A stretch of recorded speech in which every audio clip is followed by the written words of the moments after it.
Hey, what's going on? You know who it is. You know what it is. All right, you guys. First of all, shout out to Tariq Nasheed. Tariq Nasheed, I saw a very interesting video that he was talking about concerning, the passing of Little Richard. And he, brought up some other things that I was kind of like, okay. Then I went and saw this particular video, and then I was like, okay, so basically history is repeating itself. Little Richard said something very interesting in the interview. Little Richard said, I don't want to get all deep into how he lived his lifestyle. We have a hint that Little Richard's door kind of, open and close both ways. So, and that's all I'm gonna say. We'll just leave it at that. But Little Richard hinted that, hey, he got saved and he stopped, doing that. Whatever he was doing. But nevertheless, he said something that was really interesting. He said, y'all know Little Richard used to wear makeup and all that kind of stuff. And he said, when he basically got into the music business, when he'd be dressed like, a regular singer with the suit and all that kind of stuff, he said, the people, the producers of, and the promoters of the shows and the places where he used to perform at, all the Jim Crow joints and Chitlin Circuit venues, they basically didn't like the idea of him being a masculine looking alpha black male. So he said when he started wearing the eyeliner and the makeup and all that stuff, then they started letting him perform a little more closer to the women. Because God forbid, if you a black dude and you mess with a white woman, because back then when Little Richard was singing, you get caught with a white woman in the wrong place, in the wrong city, or the wrong, country bumpkin, town, you would be in deep shit. But of course, those coward clear people, they wouldn't shoot you the fair one. It would always be 15-1, 16-2, and they'll have like 7 guns on them. Of course, they wouldn't shoot you the fair one because they was cowards. Okay?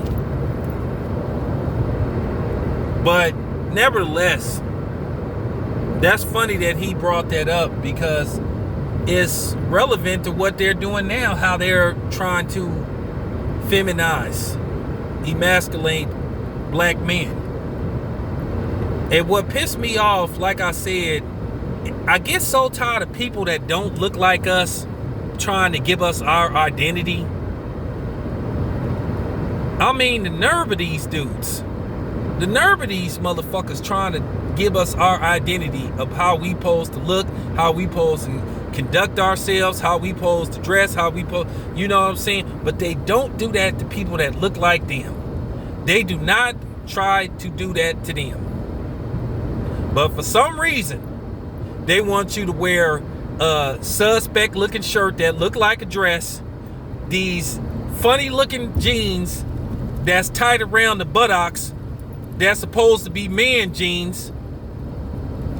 Cause I've been peeping something out, and that's I noticed that these jeans now, they try to make them tight around the buttocks. So you know what you know what I'm trying to say. I gotta be careful because I don't want to get, I don't want to get in trouble. Because you gotta watch what you say on YouTube, especially when it comes to that particular subject. But you guys know what I'm saying. You guys are clever enough to figure out what I'm trying to say. You brothers and sisters know what I'm saying. I'm real. Hey, this is real talk. I always try on my jeans before I buy them. You know what I'm saying? If my jeans don't have no leg room, my jeans gotta have some kind of little leg room. I'm not wearing no jeans that look like leotards and shit. You know what I'm saying? That look like tights and shit. Nah, I'm good. So, and it was funny that Lil Richard said that, and I was like, okay, so they was doing that shit back then. So it just goes to show you that this shit be like, these little things that they be doing be like 40, 50 years in the making. That is thought out, is planned, and they have a timeline when they think it's going to be in full effect. You know, Dr. Frances Cress Welsing was talking about that.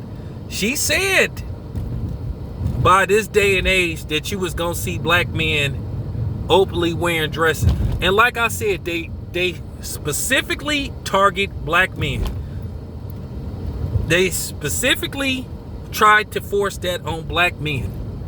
I get so sick and tired of people that are not black trying to tell us how we supposed to dress, act, walk, talk, take a dump. I don't like people that don't look like me trying to tell me this is how we're supposed to dress to be more accepted. Well, if I gotta wear a damn dress in a merce, and you know what I'm saying, and some suspect looking ass shoes, you know, and then I guess I'm gonna be corny and out of style. That's just real talk. Because a lot of this stuff is just did on purpose, and people, and if you think they ain't targeting black men, then I don't know what to tell you. You are seriously in denial. I know somebody gonna come on here and probably say, well, what about non-blacks or white men that wear dress? What about them? I don't give a fuck about them. I don't care about them. I don't give a fuck about them. I'm talking about the brothers. But it is a plan to market and put guys like Billy Porter, that's the representative of black masculinity. And I say bullshit. And in the words of Ray Lewis, I rebuke that. So I'm just keeping it 100. So they've been doing that for years. This has all been in the works. For real. Look how they promoting these weird ass looking rappers and shit. The Little Yachties, the Little Uzi Verts, the Young Thug. You know, those type of dudes.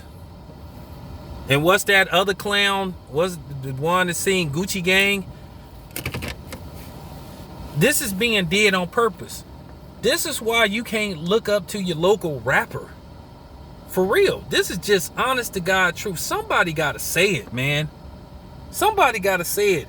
Because at the end of the day, I gotta save black men. You know what I'm saying? I'm not worried about all this other stuff, because black men is in serious jeopardy. You know what I'm saying? They really, if they ain't trying to kill us off, they trying to turn, you know what I'm saying? They trying to turn us off to our women. And it's kind of funny what Little Richard said when you think about it. Okay, so as long as you look all suspect, then they want you around. It's cool to be around white women. And it kind of started something else. It kind of also enhanced back in the day when they was telling those black dudes, well, you can have any type of woman except a white woman. So it kind of made it their desire to be with them like enhanced by two times their lust for them. Because a lot of times when people tell you you can't have something and that's off limits to you, you get that defiant mechanism in your system. That switch turns on like, oh, why can't I have them? And then when you finally get one, you think you did something when really you haven't. Because at the end of the day, ain't nothing special about no white woman. I'm serious.